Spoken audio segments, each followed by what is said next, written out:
सकाल।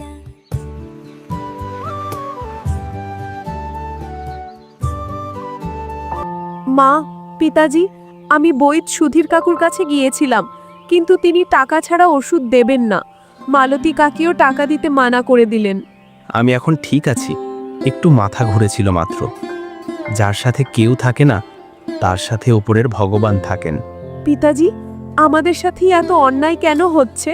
সবাই আমাদের ফিরিয়ে দেয় কেন? দুঃখ করো না, ভগবান আছেন, উনি নিশ্চয়ই কোনো পথ দেখাবেন। চলো এখান থেকে বেরোই, কোথাও না কোথাও আমরা আশ্রয় পাবো। কিন্তু কোথায় যাব আমরা? জঙ্গলে কোনো গাছের নিচে আশ্রয় নেব, গ্রামে তো কেউ আমাদের জায়গা দেবে না। তিনজন হাঁটতে হাঁটতে জঙ্গলের এক বিশাল বটগাছের নিচে আশ্রয় নেয়। মা, পিতাজি, তোমরা ঠিক আছো? আমি ঠিক আছি। আমিও ঠিক আছি, শুধু খুব ক্লান্ত লাগছে। রাজেশ ও শিলা ঘুমিয়ে যায়, কিন্তু জাহ্নবী সারা রাত একা বসে কান্না করতে থাকে। গাছের ডালে বসে একটি জাদুকরী চড়ুই পাখি সবকিছু লক্ষ্য করে। এই মেয়েটি কে? 2 রাত ধরে একাই কাঁদছে। এর জীবনে কত দুঃখ। না, এভাবে আর দেখা যায় না। আমাকে ওদের সাহায্য করতেই হবে। 2 দিন কেটে যায়। তিনজনই না খেয়ে না পান করে গাছের নিচে বসে থাকে। চড়ুই আর চুপ থাকতে পারে না, সাহায্য খুঁজতে উড়ে যায়।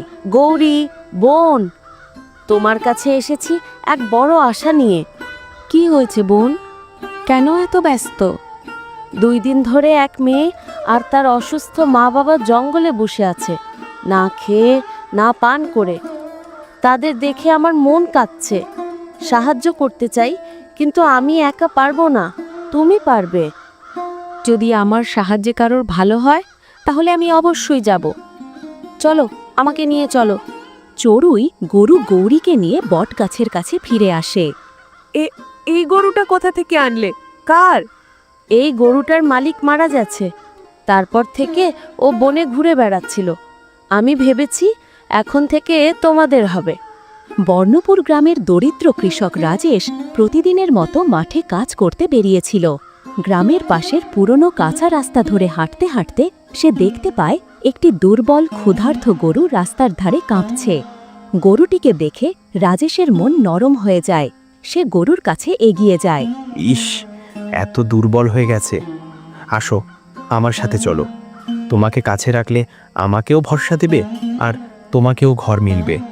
তুমি নাকি অনেক দুধ দাও, তাহলে আমার বাবা মাও দুধ পাবে, আর তুমি সময় মতো খাবার পাবে। কি, তুমি আমার জন্য এতটা করলে? বিশ্বাসই হচ্ছে না। আমি তোমার এই উপকার কখনো ভুলবো না রাজেশ। তুমি আর তোমার মা বাবাকে কষ্টে দেখে আমার সহ্য হচ্ছিল না শিলা। এই গরুটাই তোমাদের জন্য আশীর্বাদ হবে। বাবা, একটা প্রাণী আমাদের জন্য এত ভালো চিন্তা করেছে, আমাদের খুব কৃতজ্ঞ হওয়া উচিত। আজ থেকেই গরুটি আমাদের, আমরা সবাই মিলে যত্ন নেব। হঠাৎ গরুটি কথা বলতে শুরু করলো। আমার নাম গৌরী। আমার খুব ক্ষুধে লেগেছে। আমাকে একটু ঘাস দেবে? তুমি কথা বলতে পারো? এই কেমন সম্ভব? হ্যাঁ, আমি কথা বলতে পারি। আমরা প্রাণীদের কথা কেবল সৎ হৃদয়ের মানুষই বুঝতে পারে। তোমরা এখন আমার কথা শুনতে পাচ্ছ কারণ তোমরা কল্যাণপরায়ণ। কিন্তু রাজেশ, আমাকে খাবার না দিলে আমি দুর্বল হয়ে পড়ব। আর দুধ তো তখনই পাবা যখন আমি ঠিক মতো খাবো। আমি এখন কি করব? আমার মা বাবা অসুস্থ। আমি একা ওদের রেখে কিভাবে গরুকে খাবার দিতে যাব? বাবা, যদি গরুর ক্ষুধা লাগে তবে অবশ্যই ওকে খাওয়াও, না হলে আমাদের সাহায্য কিভাবে করবে? আমি তোমার মা বাবার সঙ্গে আছি, তুমি যাও। ঠিক আছে বাবা, আমি যাচ্ছি। তারপর রাজেশ ও গৌরী একসাথে বেরিয়ে পড়ল। কিছু দূর যাওয়ার পর তারা দেখে সামনে ঘন জঙ্গল শুরু হয়েছে। রাজেশ ভয় পেতে শুরু করলো। এটা তো ঘন জঙ্গল, আমরা কোথায় যাচ্ছি? আমার খুব ভয় করছে। ভয় পেও না রাজেশ, আরেকটু সামনে যাও, তোমার সব কষ্ট মিটে যাবে। শুধু পিছিয়ে যেও না। আরও একটু দূর যাওয়ার পর হঠাৎ চারদিকে তীব্র আলো ছড়িয়ে পড়ল। এই আলো কোথা থেকে আসছে? গৌরী, এই আলো তো তোমার ভেতর থেকে বেরোচ্ছে। কি হচ্ছে তোমার? তুমি ঠিক আছো তো? রাজেশ, আমি কোনো সাধারণ গরু নই, আমি জাদুকরি গরু। আমি তোমাকে সাহায্য করতে পারি, কিন্তু তার আগে তোমাকে আমার একটা কাজের সাহায্য করতে হবে। কেমন সাহায্য? যদি আমার পক্ষে হয় অবশ্যই করব। অনেক বছর আগে আমি এক ঋষির আশ্রমে থাকতাম। একদিন আমি ভুল করে তাদের হোমের জন্য রান্না করা ক্ষীর খেয়ে ফেলেছিলাম। ঋষি আমাকে অভিশাপ দিয়েছিলেন, বলেছিলেন যতক্ষণ না আমি আমার ভুলের প্রায়শ্চিত্ত করি ততক্ষণ আশ্রমে ফিরতে পারবো না, পৃথিবী জুড়ে ঘুরে বেড়াতে হবে। আমাকে অমর কুণ্ডের জল চাই। তুমি যদি সে জল এনে আমার গায়ে ঢেলে দাও তবে অভিশাপ ভেঙে যাবে। ঠিক আছে গৌরী, আমি সেটা করব। অমরকুণ্ড কথায়? আমি পথ দেখাবো, কিন্তু এটা তোমার পরীক্ষা। সামনে যে গুহা দেখছো, তোমাকে একা ভেতরে যেতে হবে। আমি যাব। রাজেশ সাহস করে গুহার সামনে দাঁড়াতেই ভেতর থেকে গম্ভীর আওয়াজ ভেসে এলো। থামো, এভাবে ভেতরে প্রবেশ করা যাবে না। আমাকে ভেতরে যেতে হবে, আমার বন্ধুর সাহায্য করতে হবে। ঠিক আছে, কিন্তু প্রথমে আমার দুটি প্রশ্নের উত্তর দিতে হবে। সঠিক উত্তর দিলে তবেই প্রবেশ করতে পারবে। জিজ্ঞেস করুন, আমি প্রস্তুত। প্রথম প্রশ্ন, মানুষের ভেতরে থাকে, দেখা যায় না, কিন্তু হৃদয়কে বড় করে আর কর্মকে পবিত্র করে, তা কি? গুণ। সঠিক। দ্বিতীয় প্রশ্ন, কোন শক্তি মানুষকে মোহে বেঁধে ফেলে, দেখা যায় কিন্তু বাস্তবতার বাইরে নিয়ে যায়? মায়া। সঠিক। যাও ভেতরে। রাজেশ ভেতরে ঢুকতেই চারপাশে সোনা রূপার পাহাড় দেখা গেল। এত সোনা, কার ধন এটা? সবই তোমার হতে পারে, তবে একটি শর্ত আছে। তোমার সঙ্গে যা আছে তাকে ত্যাগ করতে হবে। না, আমি গৌরীকে ছেড়ে দিতে পারবো না। আমি প্রতিজ্ঞা করেছি অমরকুণ্ডের জল আনে তাকে মুক্ত করব। ভাবো, এত বড় ধন, তুমি শুধু গরুটাকে ছেড়ে দিলেই সবই তোমার। না, আমি কোনো অবস্থাতেই কথা ভাঙব না। হঠাৎ চারদিকে তীব্র আলো ছড়িয়ে পড়ল আর রাজেশ মুহূর্তে পৌঁছে গেল অমরকুণ্ডের ধারে। তুমি প্রতিটি পরীক্ষায় সঠিক সিদ্ধান্ত নিয়েছো। এখনই অমর কুণ্ড থেকে জল নিয়ে এসে আমার ওপর ঢেলে দাও। কিন্তু সাবধান, শেষ পরীক্ষা এখনো বাকি। বল গৌরী, কি করতে হবে? রাজেশ যখন জলের কাছে এগোলো তখনই স্বচ্ছ জল মুহূর্তে কালো হয়ে গেল। এ কি? জল তো একদম পরিষ্কার ছিল, এখন কালো হয়ে গেল কেন? এই জল তোমাকে দেওয়া হবে না, এখান থেকে চলে যাও।